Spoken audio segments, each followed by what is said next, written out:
Hello, and it's time for Tartarian Tales 31, and this is going to be some more wonders of ancient China slash Tartaria. It's another chapter from Pinto's book with a lot of interesting details about a bunch of different stuff that he found in ancient China slash Tartary. They've been going back and forth for so long that I feel a lot of the information can be put for either way, Tartaria or China. I think they were both linked.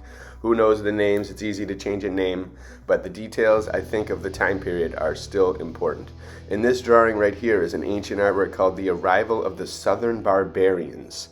So who knows where they came from? Australia, New Zealand, beyond Antarctica? Who knows? But some great artwork. I feel like the keys lie in the artwork and in the ancient text. So let's dive into this one. Here we go. More wonders about China. We also saw groups of men and women on board some barges playing different kinds of musical instruments for anyone who wanted to hear them, and they became quite wealthy just by doing that. There are also other men who bring in ships loaded with animal horns, which the priests sell as cornucopias for banqueting in heaven.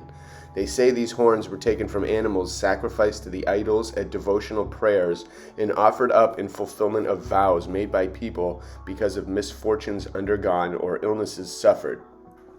And they say that just as the flesh of these animals has been distributed to the poor on earth out of love of God, in the same way the soul of the deceased person for whom one of these horns is offered also dines in the next world on the soul of the animal it had belonged to originally, and invites other souls among his friends to join him, the way people invite each other here on earth.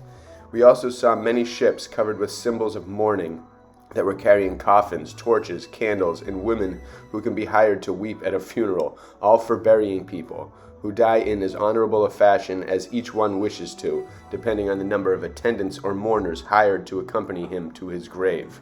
There are others called pitalius, who on very large barges carry all sorts of wild animal acts that they put on with music and dancing, which is a very interesting and frightening spectacle. For they include snakes, cobras, giant lizards, tigers, beasts of prey, and many other different kinds of animals which are also exhibited for money.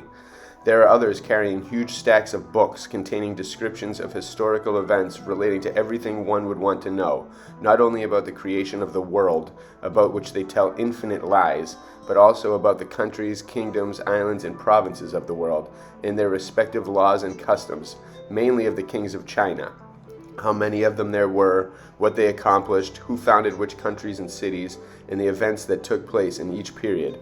These people also draw up petitions, write letters, give legal advice, and perform other services of this nature, which enables them also to make a very good living. Likewise, there are others who show up at these fairs in very swift boats with armed men on board, who advertise their prowess by loudly proclaiming that anyone who wants to receive satisfaction for an insult or injury to his name should come and talk it over with them, and he will soon have his honor restored. There are also other ships carrying many elderly women who act as midwives and give concoctions for inducing labor and for having or not having babies. There are other ships with many wet nurses on board who can be hired to take care of abandoned children, and others for as long as one wants. We also saw other very nicely furnished ships on which there are honorable men of great authority, together with their wives of grave and dignified bearing, who act as marriage brokers, console bereaved women who have lost a husband or children, and provide assistance for other personal matters of this nature. There are also other ships with a large number of nurses on board, many of whom are not unattractive, who specialize in giving enemas. There are also other ships carrying many young men and women who hire themselves out for wages to anyone who needs them, after an exchange of references and other guarantees. There are also other men of more dignified bearing called mangalitos, who buy claims for damages in civil or criminal cases, as well as deeds and old land titles and the rights to unpaid debts and interest wrongfully withheld, settling on whatever terms agreed upon with the interested parties. There are others to be found on other ships who treat buboes by means of sweat baths and take care of incurable sores and fistulas as well.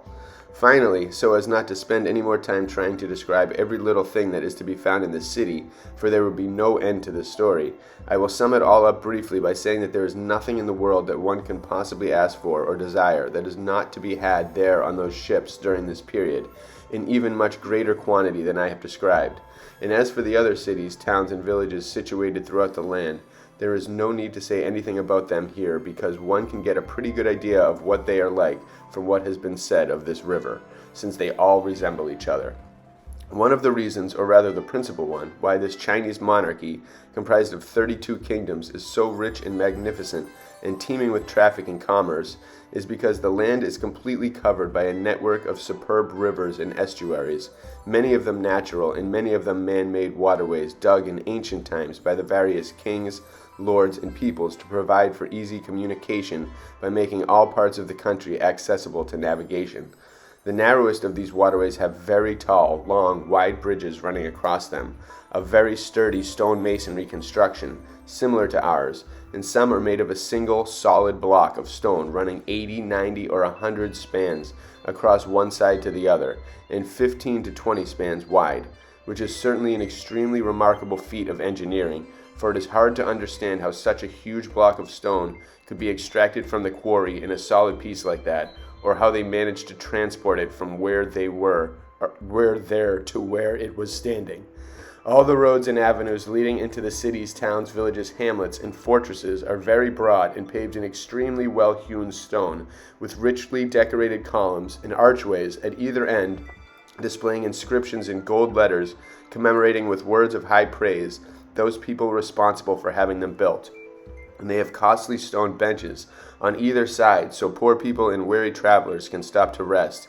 And they have many public fountains and springs with good drinking water. And in barren and sparsely populated areas along the way there are unmarried women who take in, free of charge, poor people who have no money. This abuse and abomination, which they regard as an act of charity, is supported by funds from entailed estates, bequeathed by deceased persons for the salvation of their souls, in the form of lands, rents, and other revenues to be used for these evil practices, which they hold to be blessings. Likewise, there have been other deceased persons who have left rents for the construction and maintenance of buildings in uninhabited areas and wastelands, where they keep bright torches burning at night to guide the traveler along the way, as well as casks of water for them to drink, and wayside shelters for them to rest. And to make sure that these services are well maintained, they look for people who, given high salaries, pledge themselves to the constant upkeep of these things, just the way the founder ordered it for the good of his soul. In view of all these marvelous things that are to be found in a few of the cities of the Chinese Empire, one can well imagine how magnificent it must be when considered as a whole. But to clarify this point even more, I shall not fail to say, that is, if my personal testimony is worthy of belief, that in the 21 years that my misfortunes lasted, during which time, due to various accidents and mishaps that befell me, I traveled over much of Asia, as anyone can see from reading the peregrination of mine. In some countries I saw enormous supplies of many different kinds of food that we do not have in Europe, but I can solemnly declare in all truth that not even all of them put together, let alone taken separately, can compare with what China alone has to offer of these things. And the same can be said of all the other things with which nature has endowed her, not only in the way of a pleasant and healthy climate, but also in political organization, wealth, splendor, magnificence, and grandeur in all things relating to her. And to top it all off, there is also such a strict observance of justice there, and such an excellent and even-handed government, that she is indeed to be envied by every nation in the world. For without these attributes, no matter how many other lofty and magnificent qualities a nation may have, they lose their luster and fade into obscurity.